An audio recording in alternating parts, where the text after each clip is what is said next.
Hi everyone, thanks so much for listening to another episode of Dogman Encounters Radio. I'm Vic Cundiff and I'll be your host for the show. Before we bring on tonight's guest, if you've had a Dogman encounter and would like to speak with me about it, whether in private or on the show, please go to Dogman-Encounters.com and submit a report. I'd love to hear from you. If you've had a Sasquatch sighting and would like to be a guest on Bigfoot Eyewitness Radio, please go to BigfootEyewitness.com and submit a report. All right, let's bring on tonight's guest. Tonight's first guest is Kelvin. Kelvin, welcome to the show. Thank you, Vic. Oh, you're welcome. Thank you for your time, and thanks for coming on the show. Kelvin, please give us a brief bio on yourself. All right. I am a pretty well-rounded individual. I like to stay athletic. I do enjoy going out, camping every now and then. And some of my favorite sports that I like doing is martial arts and axe throwing. And I grew up in Puerto Rico, and then we moved to Texas. And after I was 8 years old, we kind of just stayed here in Texas. I've got to ask you, how did you get into axe throwing? How did you ever find out that you liked to do it? It was actually through martial arts. One of the weapons you get to use is kind of like a small hand axe. And there was an axe throwing place just down the street, kind of where I moved to. And they asked me if I knew how to throw an axe, and I kind of gave it a try, and it came natural to me. Huh, well, that makes sense. Yeah, I just had to ask. I was wondering about that. This isn't Dogman related, but I still think it's noteworthy. You qualified for the 2008 Olympics in Taekwondo, but had to drop out. What's the story behind that? Yeah, so I didn't actually get injured like training. I was actually just in the kitchen, and I instead of turning around like most people, I decided to take a step back, twist my spine, and reach, and that ended up slipping a disc in my lower back, and I lost function in my right leg. So when it came to flexion of the hip, that was like a no-no. Oh, yeah, that's not good. Yeah, it took about 8 months until I could like start going up steps. Wow. Yeah, that's really not good. Yeah. So it's like I qualified, but then I kind of had to be replaced. Well, I can understand why you can't compete like that. You used to play hide and seek in the woods when you were a kid. Now that you know what's out there, do you shudder every time you think about how you used to do that? Definitely now. That back then, not so much. And it was kind of like, you stayed close to home. Now I definitely don't do it, even if it gets slightly dark. You've got kids. Does that mean that that's off limits for your kids as well? They're not allowed to go out into the woods and play? No, they can go out and play. I'm just with them. Oh, I see. Well, yeah, that's a good move. Even if dogmen aren't out there, that's a good move. Exactly. Now that you know dogmen are out there, do you tell your kids that monsters don't exist, or do you tell them the truth? I give them a partial truth. I just let them know that when it gets dark, that's not the place to be. It really is a shame it's got to be that way. The fact that the innocence has been lost now is just not good, but better safe than sorry, so I'm glad you do that. Yeah. How long did you go after having your encounter before you found out that what you had seen is called a dogman? It was about 10 years. Because for the longest time, I really didn't know what I was seeing. And it was actually watching your show, you had an image that popped up and reminded me very similar to how I saw this creature up in a tree. When you found out that what you had seen is called a dogman, how did you respond? Did it hit you like a ton of bricks, or was it kind of a relief? Ah, okay, so that's what it was. It definitely hit me like a ton of bricks, because to me, that something like that shouldn't exist. That's, as far as I knew, that was something in the movies. Yeah, they shouldn't exist, but guess what? Yeah, definitely do. Yeah, I'd say. What made you decide to come on the show and share your encounter with the public like you are? Well, it was about 2 or 3 weeks ago, my friend that I train with, I'm going to refer to him as Alan. He actually was listening to your show that I had on, and he told me he had an experience, and the experience he had was the experience I had, and it was a big relief knowing the fact that what I saw was not my imagination, that somebody else actually saw what I saw. That's a good point. Yeah, two people can't have the same hallucination, so that's a good point. Before you tell us about your encounter, please tell us about the place where it happened. So it was at my mom's old house. We lived there for a good 12 to 13 years, and it's in a cul-de-sac area that sits right next to a pond. And then if you go a little bit further past that pond, there's this nice big lake. How close were your neighbors?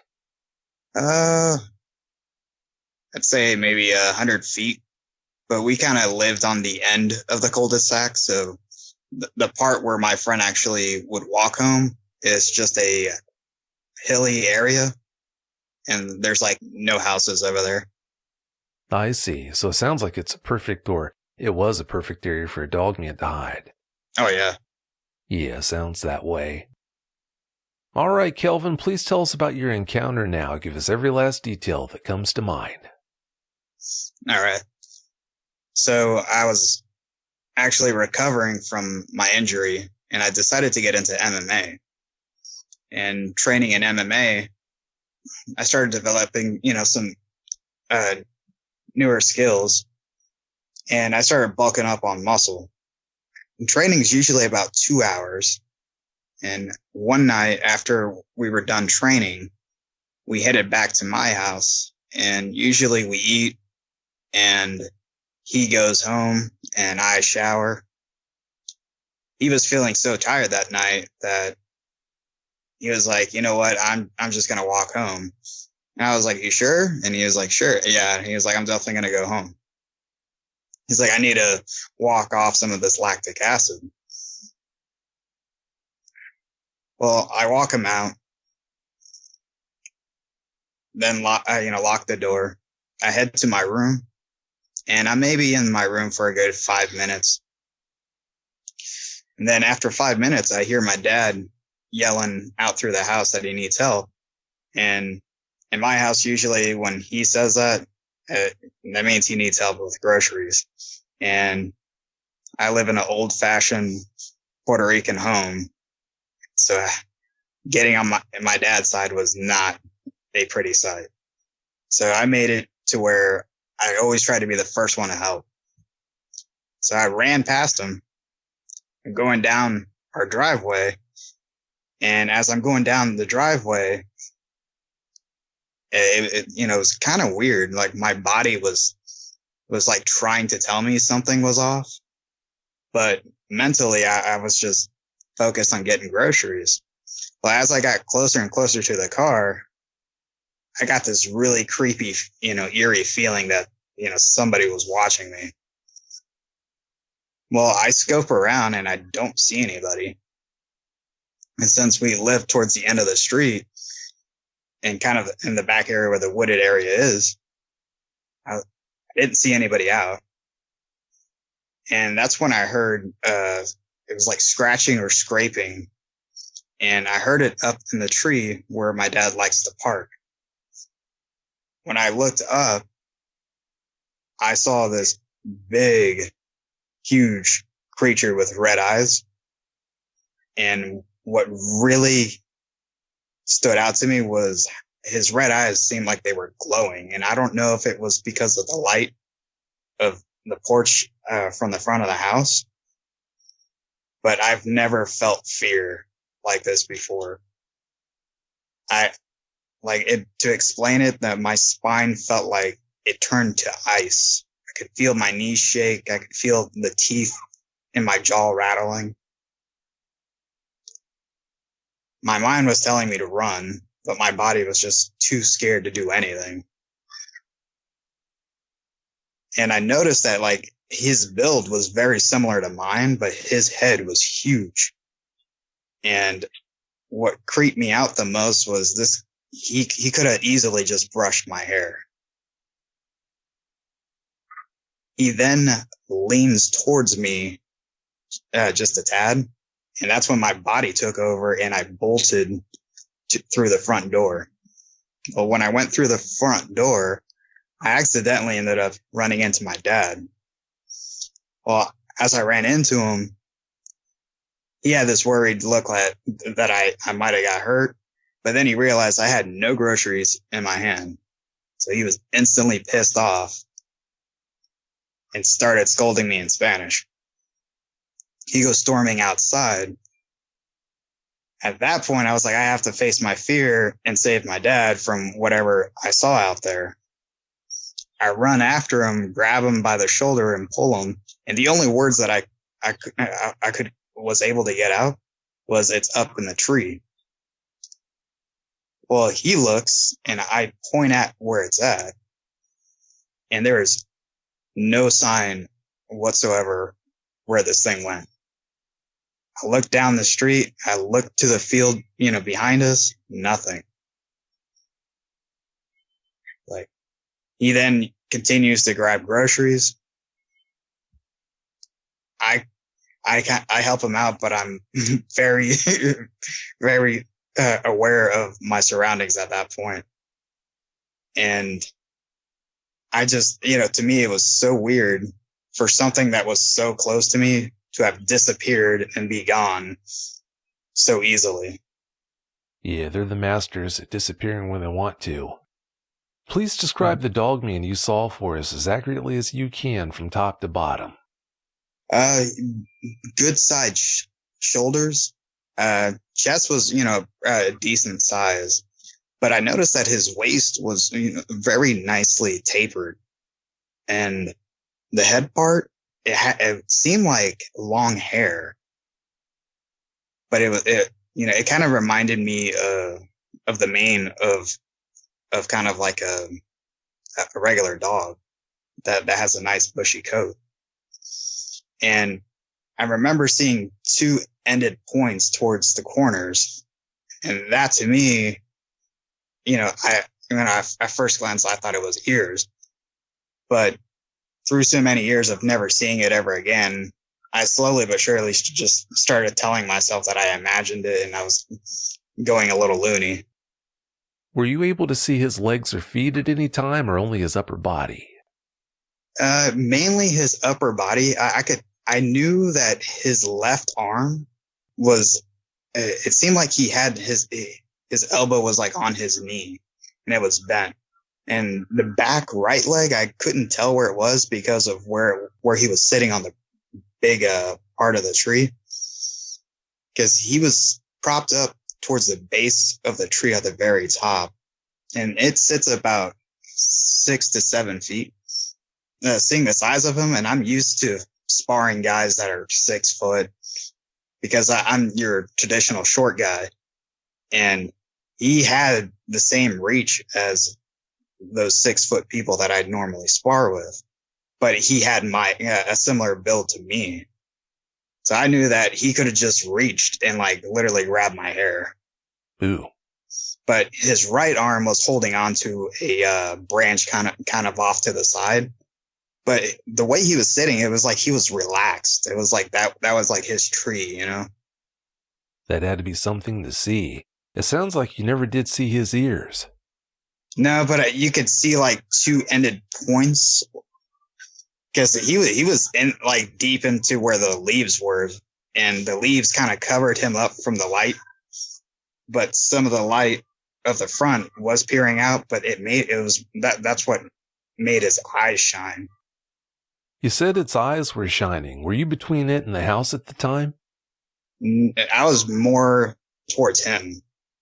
Only reason why I ask that is if you were between the dogman and your house, then the lights from your house could be reflecting off of his eyes. But if you weren't, if there wasn't anything behind you that was emanating light, then that definitely becomes a lot harder to explain.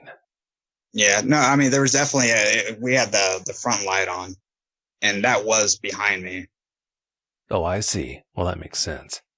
You sent me a sketch that you made of the dogman you saw so that I could post it for the listeners, and I've actually got it posted now for anyone who'd like to see it.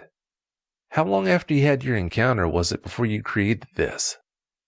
I want to say it was 6 months after it happened, because for a while there, I was really trying to find out what I saw and if there was anything that I could find that resembled it.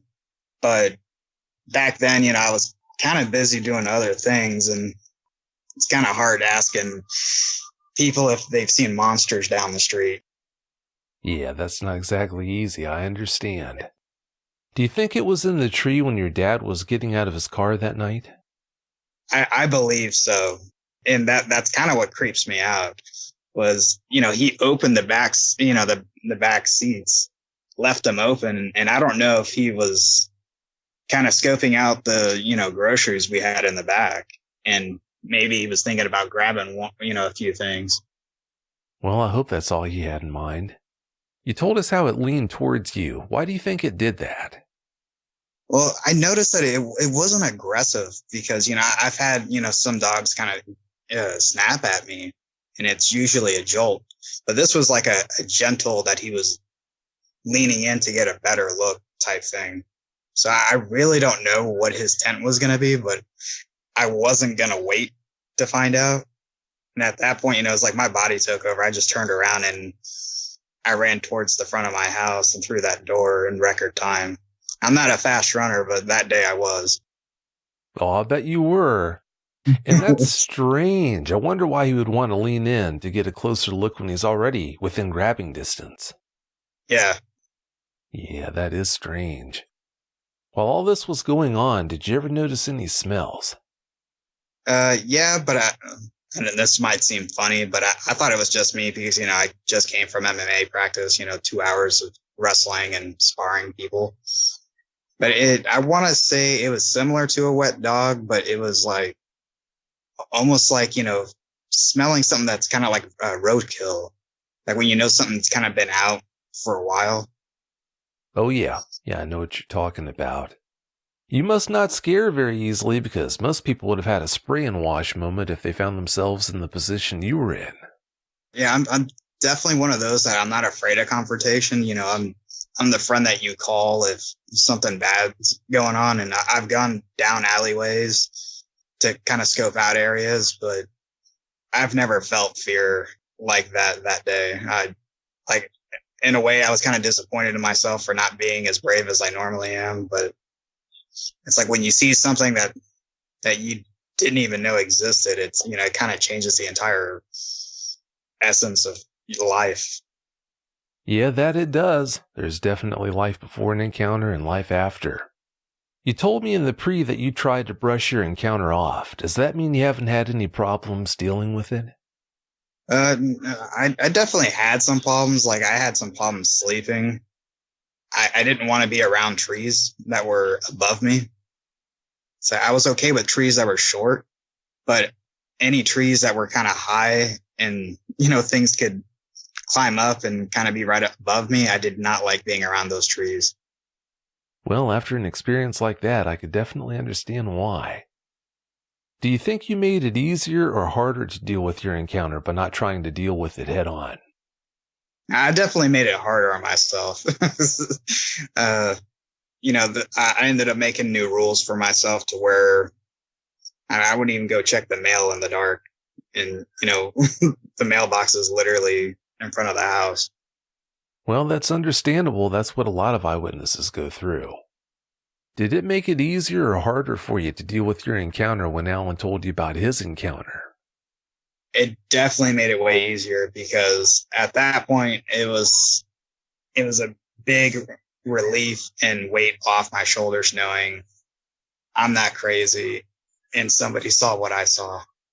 Well, yeah, you're definitely not crazy, and misery loves company, so I'm glad he told you about his experience. Speaking of his experience, what more can you tell us about what happened to him that night?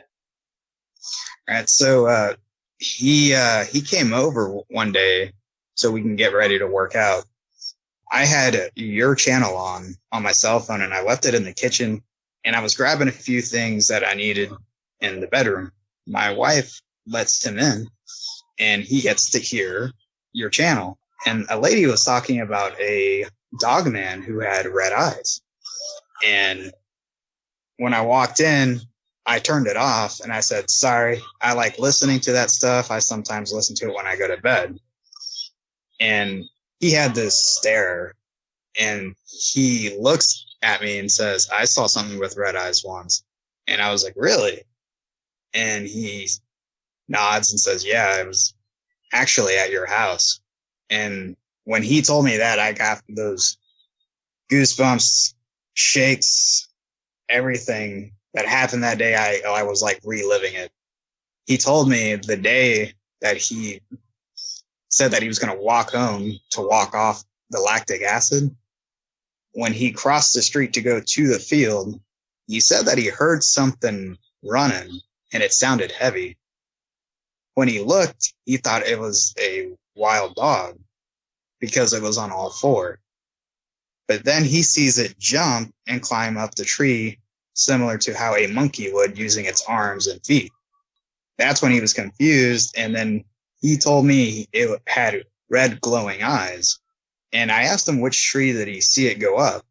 And he told me it was the tree that your dad likes to park by. And that's when I knew we saw the exact same thing. Not only that, but it was on the exact same night.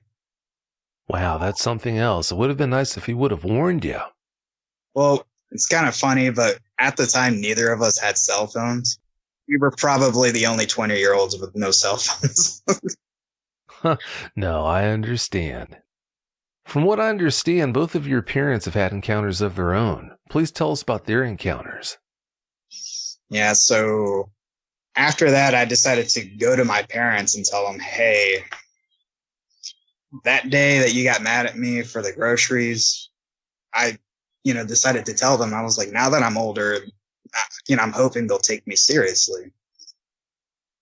Well, I told them what I saw that night. And my parents both looked at each other, and it's like I knew that they weren't judging me, and they actually just were like, yeah, we've had our experiences too. And that's when I was like, whoa. And I was like, was it here? And they were like, no, it was actually back in Puerto Rico where they lived. Well, my dad was driving trucks back then, and he can usually make his round in Puerto Rico in one day if he didn't stop. Well, we had a St. Bernard at the time, and the St. Bernard had this routine. It knew when my dad was coming home, and it would always be by the door waiting for him. Well, as he parks in the front, he realizes the dog's not by the door. So he's thinking, well, he's probably just passed out in somebody's room. Well, as he's approaching the front of the house, he then hears something over towards the back. Well, as he makes his way to the side of the house, he realizes that there's something going through the garbage, which he thought was a raccoon. But I guess he made a noise with his foot or something, and it caught the animal's attention, and then this thing pulled itself out of the trash can, and he realized that it had legs behind the trash can. And my dad's 6 foot, and he told me it towered over him. His number one instinct was to run into the house and lock the door. Well, when he got in the house and locked the door, he found our St. Bernard in the farthest corner of the house, shaking. Then with my mother, she told me her experience was when she was 13. And there was this candy store that they would always go and walk to. And she was with some of her cousins. Well, on the way back, they were on like this dirt path. And off to the right, there's this big field and a body of water over there. I think it was a pond. But they were like, let's be quiet because there's wolves over there and we don't want to get their attention. My mom says that when she looked over, she saw wolves, but then she saw one of them stand up and it looked like he was yawning, and she saw his like left ear like kind of flap. And even though they said they weren't going to run or make noise, they started running. I can't say I'll blame them. Considering the odds of both you and your parents all having encounters of your own at different times, do you think there's a supernatural aspect to dogmen and that somehow they're drawn to your family? I really hope not. But, I actually have a friend that's coming over this weekend to tell me his experience, because we were roommates at the time, and he told me during that time period that somebody was chasing him or following him, and he was banging on the sliding door, begging me to let him in. Well, when he told me he thought somebody was following him or chasing him, I was like, don't worry, man, I'll grab my shoes and, we'll check the perimeter. Well, once he realized Alan told me what he saw and Alan shared with him what I saw, he then called me up and said, I got something to tell you that night that I was banging on the sliding door. And he told me that he believes that he saw what I saw. How long after you had your encounter did he have his? It was about 4 years. Okay, so it sounds like it was still hanging around, or maybe another one was hanging around. Yeah, but both areas, we were right by wooded, hilly areas. Yeah, well, that fits. And bouncing back to talking about your appearance, did they ever tell you if they had trouble dealing with their encounters? No. My dad he's a really tough guy. But he told me that anytime he heard noises, at that point, he never investigated. And he would always make sure that windows were locked, closed, doors were locked and closed. My mom, I'm pretty sure, just kept it to herself. Were you surprised by the way your parents responded when you told them about your encounter? Yeah, because I was really expecting at least my dad to kind of, chuckle and, tell me that I was lying. But when they both looked at themselves and then they looked at me and they told me that they had their own experience, I was like, wow. Yeah, you would think they would have let you know about their encounters before you actually had to tell them about yours, but people operate in funny ways, so I guess you never know. It could also possibly be the fact that it was in Puerto Rico where they had it, so they didn't think over here in Texas it would happen. Yeah, that is pretty ironic that they had their encounters over in Puerto Rico and you moved to Texas and you have another one over here. That is strange, but that's not unprecedented, something like that. Well, we're about out of time. Before we get out of here, Kelvin, do you have any closing comments you'd like to share? Yeah, just anybody who's seen it, don't be afraid to speak up, because I'm speaking up because I think people need to be aware that these things are out there. Well, it's awfully admirable that you would do that. Well, Kelvin, I want to thank you so much for coming on and sharing that experience with us. I really do appreciate it. Thank you, Vic. Oh, you're welcome. Thanks again so much. Have a great night. For segment 2 of tonight's show, if you listened to episode 258, you should remember how Ryan came on and told us about all the Dogman-related experiences he's had, including the day the 2 dogmen killed a rake. Well, since we did that show, new Dogman-related things have happened that Ryan's come back to tell us about. Ryan, thanks for coming back. Thanks, Vic. How you been, man? No, I've been doing good, but more importantly, how have you been? Man, been busy, hot, tired, frustrated, kind of all of the above. But all in all, man, doing good. I can't really complain about anything. Well, it wouldn't do any good anyway, would it? No, nobody will listen to you, so, Yeah, I know what you mean there. Ryan, you've got a lot of things to update us on. Why don't we just dive right into it now? All right. Well, let's see where to really start. So, since the show aired, I don't know, a month or so ago, we have been steadily working on Mike's property. Not by want to, but by have to. He decided that he wanted to put a high fence up. So, like I mentioned before, he and his father are in a construction business. They're pretty well off, and he decided to fence across the 100 acres that he has. He sold the house to an older couple, no kids. They're probably in their 60-ish. So we have been over there. Well, started out, he had had his crew over there working, setting poles and stringing fence and so on and so forth. And the crew has since then quit. It's really been mind blowing because they saw the same thing that we've seen. He's got a Hispanic crew that's worked with him for the last probably 15 years or so. The head guy's name's Eduardo. He has been Mike's pretty much like his supervisor. Like Mike will go around and put bids in on things and handles the day-to-day operations, on the business side of it. And Eduardo pretty much handles the site crew. Like he runs those guys. So, they had some downtime and Mike thought since he sold the house, he doesn't want anybody on the property, outside of himself and possibly me. But, he wanted to get that fence up. So he had told the owners of the house, hey, look, I'm going to sell you the house and the 2 acres that the house sits on. But other than that, it's off limits. We don't want anybody on the property, no hunting, no fishing. If you want to go to the river, you're going to have to access it somewhere else. Didn't really give him a reason other than the fact that he told them that it was hunting property and nobody was allowed on it except for a couple of people, and he named them. So he put Eduardo and the crew to work, and they worked pretty heavy for a couple of weeks, and some little things started happening. The first thing was he called me and he said that they had got to the property where they had strung some fence, and there were a couple of deer carcasses hanging.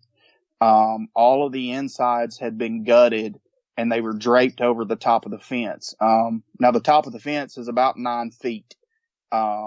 So about 30 to 50 yards apart, there were 2 deer carcasses, both of them does,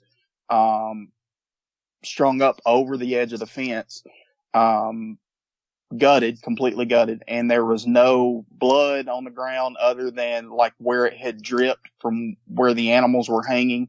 And there were no entrails or anything like that to be found around where it was at. So, of course, Mike and I, he calls me, what do you think it is? And I'm like, well, what do you think it is? We're obviously, ticking something off here. You know what I mean? By doing what we're doing. I said, it could be, local, hunters or local guys. It's the place where it's at is, it's a little bit of a rough town. Just when I say rough, just redneck people, you know what I mean? There's some poachers and things like that in the area. So I told him, I said, it could be guys that have been poaching the land and we don't know about it. And, they're upset that you're putting this fence up. I said, but I don't think so, Mike. I said, I think this is pretty strategic. And I said, I think we've maybe awoken the beast a little bit, which upset him pretty good. He's like, I don't know why these things are bothering us. I don't know. I'm not even sure what I saw. And I'm like, Mike, you know what you saw. I've explained it to you. I've told you my story. I've told you what I experienced as a child and what I went through. And, you can keep denying it if you want to. That's fine. I said, I don't really like admitting it myself because I sound like a freaking idiot. You know what I mean? I sound like a nut job. I'm sure there's people out there, Vic, that have listened to these stories and they're like, yeah, right. Sure. But, I know what I've seen and I know what I've experienced. And I've got a guy that if I could ever get him to talk to anybody would back it up. But, he's very adamant about, I'm not sure what I saw. I think we just saw big coyotes and it was stretched out on a tree. And it's like, Mike, that's not the way it was. You know what I mean? But so we had a long conversation about it. He said that the guys were pretty upset and they're pretty, superstitious group of guys, he said, and they're making some jokes and throwing out words, El Diablo and something else. And I don't remember what the word was, but Mike said he looked it up and it essentially translates to like Bigfoot or something like that. And, Mike has shared with them the story of the legend in the area of the local creature. And some of the guys got a little spooked, but nevertheless, they went back to work. Well, fast forward, I don't know, it'd have been another week or two. They show up on scene and, the post that we put in, we've almost got the fence buttoned up. It's not quite done, but the heat and of course football season, things like that have kind of taken a little bit of toll. We decided to take a little break because of some of the stuff we have seen and maybe try to let it calm down. But we probably got, 5 acres maybe left to finish, but they had gotten about halfway done and they showed up on site one day and they call him and Eduardo calls him and he said, "Hey man, you need to get up here." So, he didn't tell him why. He just said, "You need to get up here." Well, Mike said when he got there that some things had been moved. So let me preface, the fence posts we're putting in are essentially telephone poles. I don't know in diameter. I mean, they're about as big around as a telephone pole. They're big. They're heavy. Brought them in on a truck. They're about 12 to 15 feet long, and we're setting them in the ground about 6 feet, augering down, putting them in the ground, quickcreting them, and then stringing the fence to get about a 9-foot height. The poles on the pasture side where we ran the fence, it kind of drops off of a mountain, but I mean, you can walk down it and it's clear pasture land. But where the poles were at were up on a flat along with rows of this fence.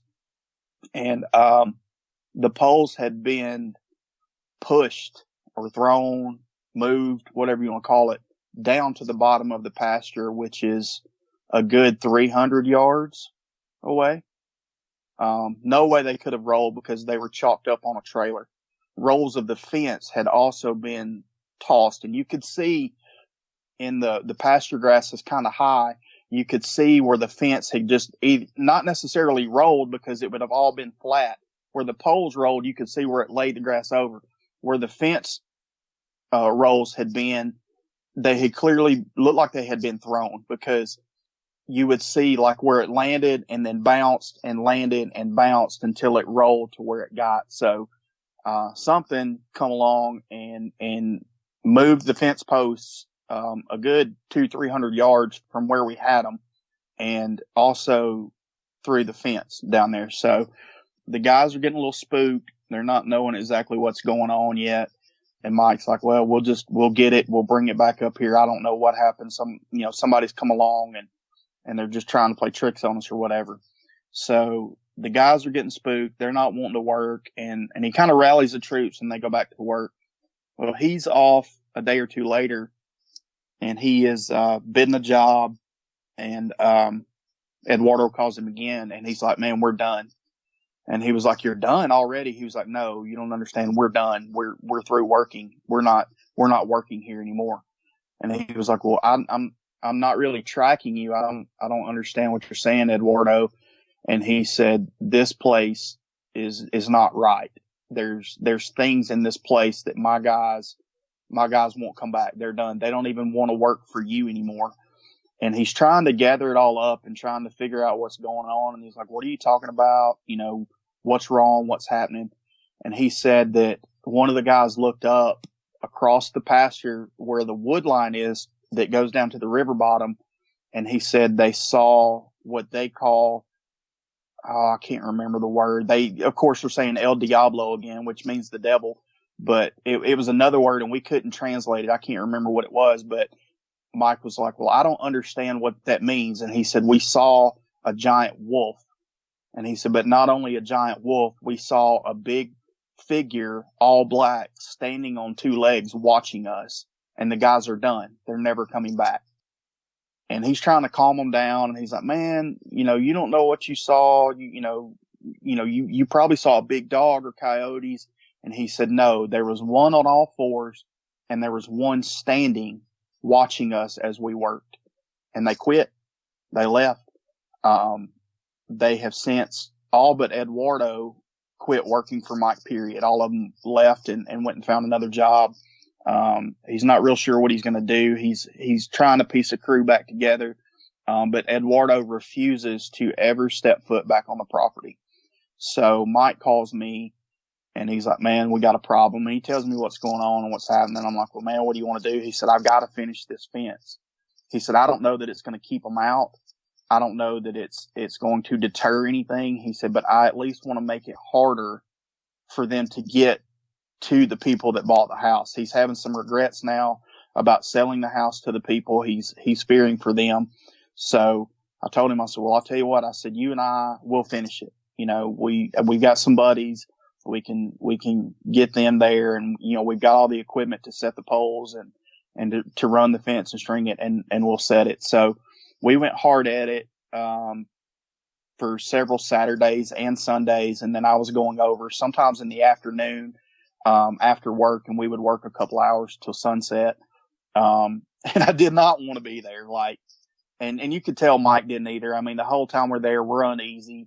We both have our sidearms with us. We both have, I have an AR-15. He has an AR-10, as well as two 12-gauge shotguns there on site while we're working. He's running the machine. I'm trying to, guide poles into the ground and help string fence and things like that while he's on the machine the whole time armed, which is incredibly hard to do. And one day, one afternoon, it's probably 6:45-ish, 7 o'clock. It's getting dark. He shuts the machine off and, he says, don't turn too quickly. Don't be alarmed. He said, but we've got company. And I said, what do you mean we've got company? And he said, look down to the river bottom. And as I turned, sure enough, there they were. There was 4 of them. None of them standing on 2 legs, all on 4 legs. One of them is kind of sitting on its rump, in the tree line. But when I say in the tree line, they were out from the tree line. Like, you could see there was distance between them and the trees. But they're watching us. He snapped some photos, with his phone. You can't really make out, you can see blobs, but you can't really make out what it is. Like, you could say, okay, there's an animal there or a bush or something like that. And we just kind of stared at each other. And he and I are talking, what do we need to do? What do you think we should do? And I'm like, I think we should just leave and let it calm down a few days and finish up Saturday. So that's what we did. We went back to the truck and we got everything, ready to go, and we left and went home. And, the following Saturday we went back to work. I left for lunch and he brought a camera this time. I left for lunch and he said, while I was gone picking up some good old barbecue from a famous barbecue place around us, that he snapped some pictures. And there again, a little bit clearer, a little bit better, but nothing that would separate it from just a dog or a coyote, other than them being large. You know what I mean? You can tell they're large. So, he since then had gotten a picture, as well, and you can see something standing on 2 legs, but it's hard to make out what it is. You can kind of see ears. You can kind of make out a body shape, but I mean, it's not the hard conclusive evidence that you want, and I'm like, well, man, let me get these pictures. He won't let me have them. Like, he showed them to me. He won't let me have them, because he's afraid I'm going to show them to somebody. But, definitely been some activity, man. Then there was one night, he's got a security camera. He put a wrought iron gate up to the entrance where you go down the rock road down to the river, and there's a security camera on it. And there's a picture, which I sent to you, Vic. We kind of joked about what it looked like. I'm not 100% sure what it is. It kind of looks like an owl to me. If it's an owl, it's up close, very, very close to the camera. If it's not, I don't know, it's something big. If it's an owl, it's a big owl. I mean, I would be afraid it would tote me off, but, yeah, it's just been crazy, man. It's like every time we go down there, we're seeing them. They're staying their distance. They're staying in the wood line, but he obviously upset them, in some way, form, or fashion. I firmly believe they're responsible for the deer carcasses. I firmly believe that they're responsible for the post and the fence being moved, because we couldn't move that stuff by hand. I mean, he's got an excavator there that he's picking the posts up with, and also standing the fence row up. And then we're moving it, the rows of fence we're moving with equipment as well as we're stringing it. I mean, it's not an easy process. And it's not something that can be done by hand. I don't know if 4 or 5 men could pick one of these posts up or one of these poles up. I mean, they're gigantic. They're huge. So yeah, I mean, that's really what's been going on. The owner of the house has also got something on the security footage from his house darting through the yard. It's on all 4s. It's black. It's big, and it moves so fast. Like, he just happened to, he got an alert. There's as you're coming in, to the driveway, it will alert you, and it immediately starts recording as it alerts. And he said he happened to hear it go off, and he went to the door and didn't see anything. And he was like, well, that's odd. Maybe it was some deer. And he went back and reviewed the footage, and he said he reviewed it 3 or 4 times before he saw it. And he called Mike, and he was like, hey, man, are there any big coyotes around here or big dogs? And Mike was like, yeah, there's coyotes, whatever. And he said, well, I've got something on footage I want you to look at. He said, but he said it looks a lot like a canine. I would think it would be a canine, but it's just moving so fast.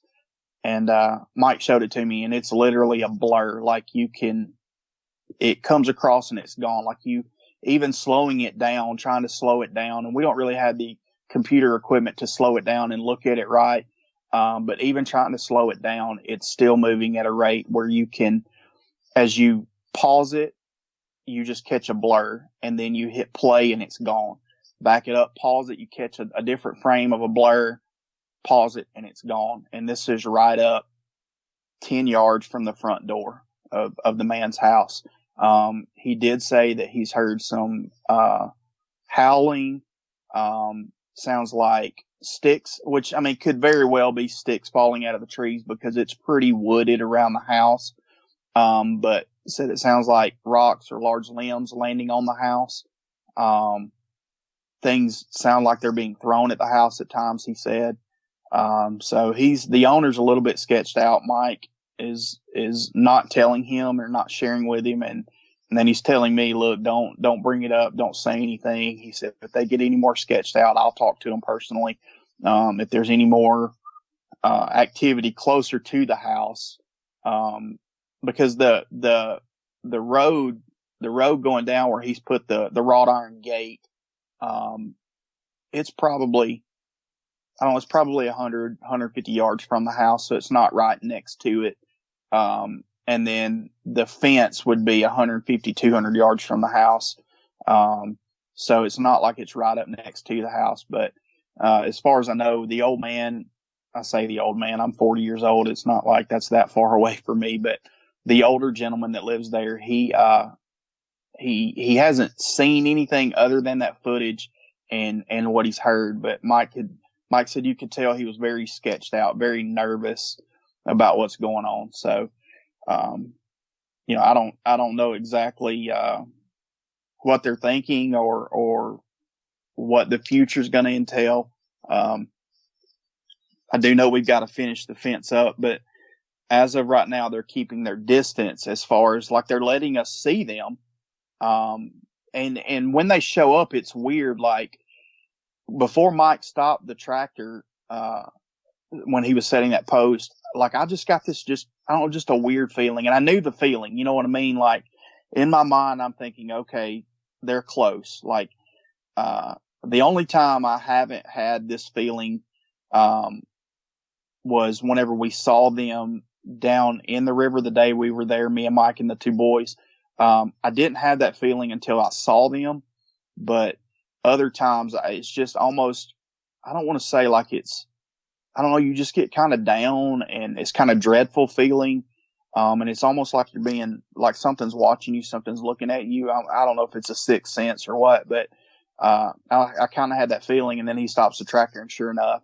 And then there's been other times I've had that feeling, and I turn around and look, and I start scanning the horizon, and sure enough, you see them down there, and they're just watching. They don't move. They're very still. Every now and then you might catch them moving their head back and forth. It's a long way away. It could be, if you didn't know what you were looking at, you could call it a bush moving or whatever, even though there's no bushes down there. And the undergrowth is very much, 5-6 feet off the ground. I mean, you can see, if you're in the right spot, you can even see the water shimmer at the river, where the tree line is. I mean, it's not very far until you're in the river from the edge there. But it's been a process, man. We have, trying to respect whatever it is, whatever they are, trying to respect them and give them their space. But also we want them to know that this is Mike's property. Like, he owns it. He's not telling you got to leave. He's not trying to shoot at you or kill you or anything like that. But he is letting you know you've got boundaries. You can have the 100 acres to do what you want to with. There's animals on it. There used to be cattle on it, and he no longer is leasing it out anymore. So, the wildlife, you can have your way, just don't come past the high fence, and trying to be respectful of, I mean, in my opinion, I want them gone. I really do. I would really like to have my hunting spot back and not have to be in fear of,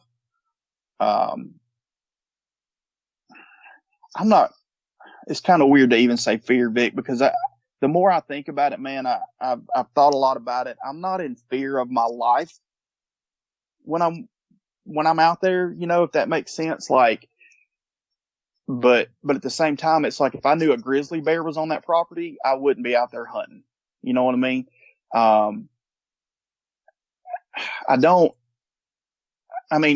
They've had me twice.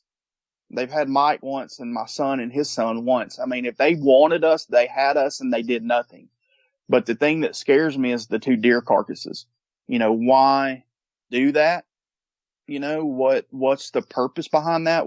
What's their thought process behind it? Are they letting us know, hey man, I'm kind of pissed off and, you're not going to take this from us. We rule this.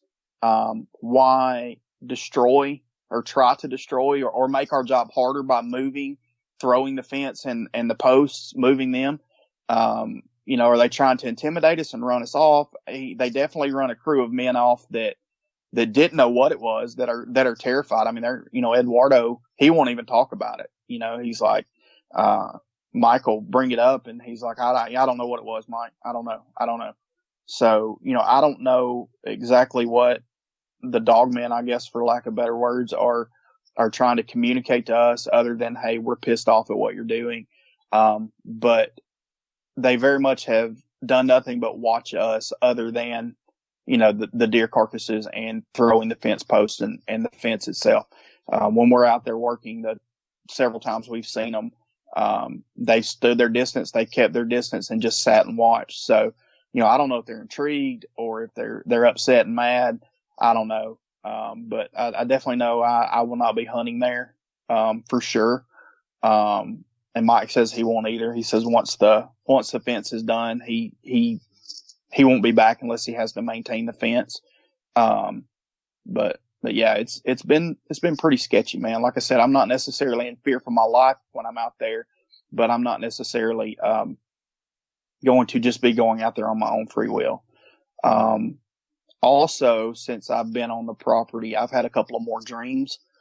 Nothing communicated to me in the dream, but in the dreams that I've had, I'm being chased, and I'm on the property. I'm running. I don't know if I've been hunting or not. I have a firearm, a rifle in my hands, and I'm running through the woods, and there's something big chasing me. I never see it. I never get a glimpse of it, but I can hear it breathing, like just heavy, deep, not out of breath breathing, but just almost like something's in my ear, just like I can't even make the noise. I mean, it's weird. I wake up in a cold sweat. And I was telling Mike about it. Mike said, I've actually had a couple of dreams myself where I'm being chased as well. So, I don't know if that's got anything to do with it. The whole dream thing from before, I pretty much chalk that up as a dream. I don't think those things can communicate telepathically. I think that the more I think about it, I think they're a flesh and blood creature. And I got 2 philosophies. They're either spiritual or they're flesh and blood, in my opinion. Me being a Christian and reading the Bible, there's scripture that talks about Nebuchadnezzar being turned to a beast. Also talks, about some things in the end times and Revelations. I don't know if listen to stories and stuff. People talk about hellhounds. I don't know. Maybe they could be guardians to the underworld and there's a portal there. I'm not that much of a believer in that. I'm not going to say I rule it out, but I'm not that much a believer in that because, I don't know. It's getting kind of far fetched at that point, I don't think there's some sort of alien species. I don't think they have any kind of cloaking ability or anything like that. Could they be spiritual? Absolutely. Possibility. But my I lean more to them just being some sort of flesh and blood natural creature that maybe we've encroached on their territory. You know, the building of more houses and more, more buildings and more construction going on, more population. Maybe that's why we're seeing them now. I don't know. Maybe we're getting closer to the return of Christ, and there's some sort of being that will be here after that. I don't know. I mean, there's a couple of thoughts I've had, but I lean more to them being some sort of flesh and blood creature, because of the fact that I know Pop shot the two, and then shot the smaller of the three, and he found blood. You know, he actually shot and killed two and found blood of the third one. So I think there's some sort of natural flesh and blood creature that either maybe the government knows about and just hasn't shared it because it would freak everybody out, or we've just encroached on their space and their territory at this point in time. But I mean, that's a whole nother subject. I could talk forever about that, but now I've done so much research, man. It's almost consumed my life. Like, my wife is like, can we please watch something else, or can you please do something else besides what you're doing? But I want to know, I want to know what it is, if it's an enemy, I want to know how to deal with it. If it's not, then I want to know how maybe we can better protect them. You know what I'm saying? I don't necessarily want to see them. I don't think they're cute and cuddly and friendly and going to crawl up in your lap by any means. But, if they are something natural and they're not, any more of a predator than a wolf or coyote or a bear would be to a human being, then I think they should just be left alone.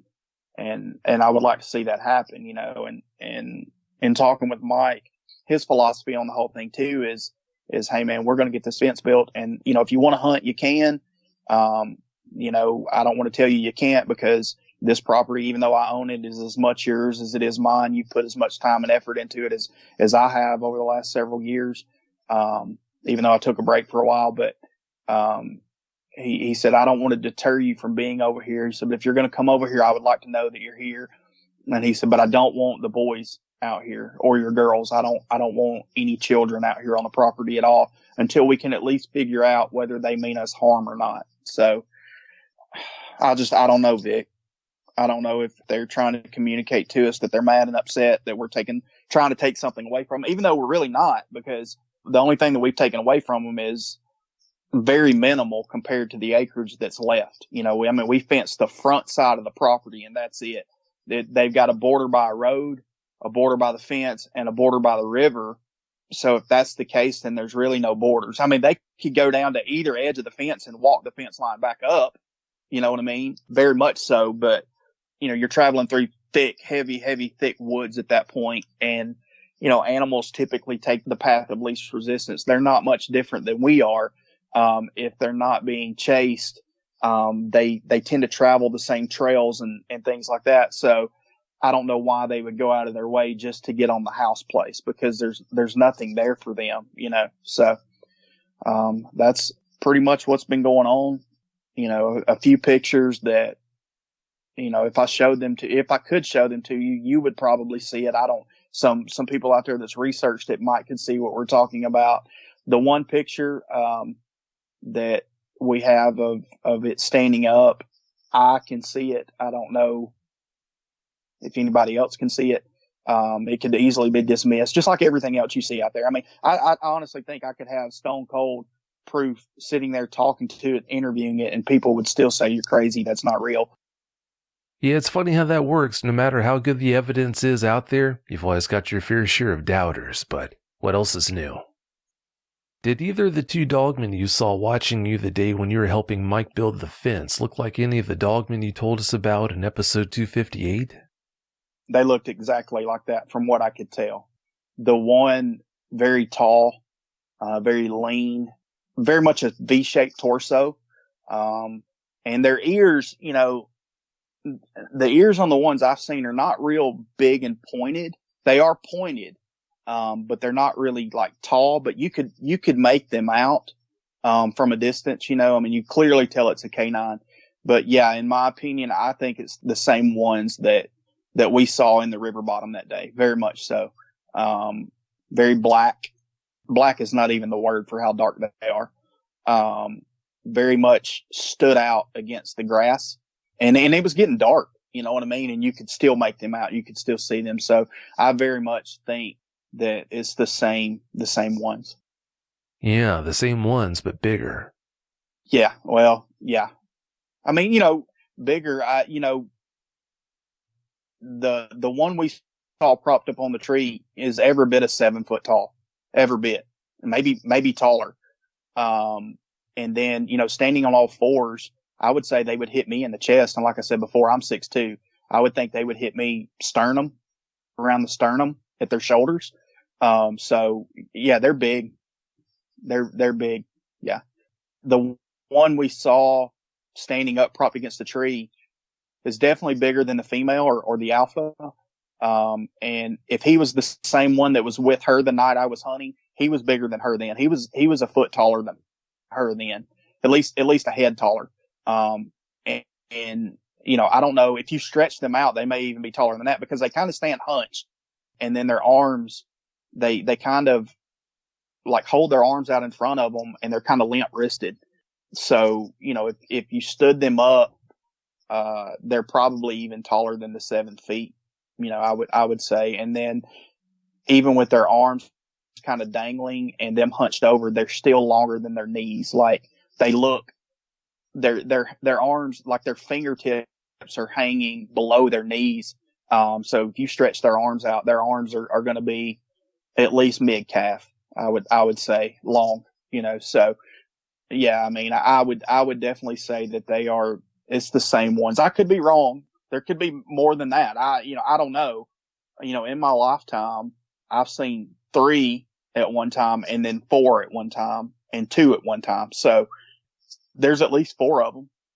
And on 2 separate occasions, there was at least 1 female, so, you get males and females together. Hey, they're gonna populate. So, I couldn't speculate on whether or not the 3 that were on all fours are juveniles.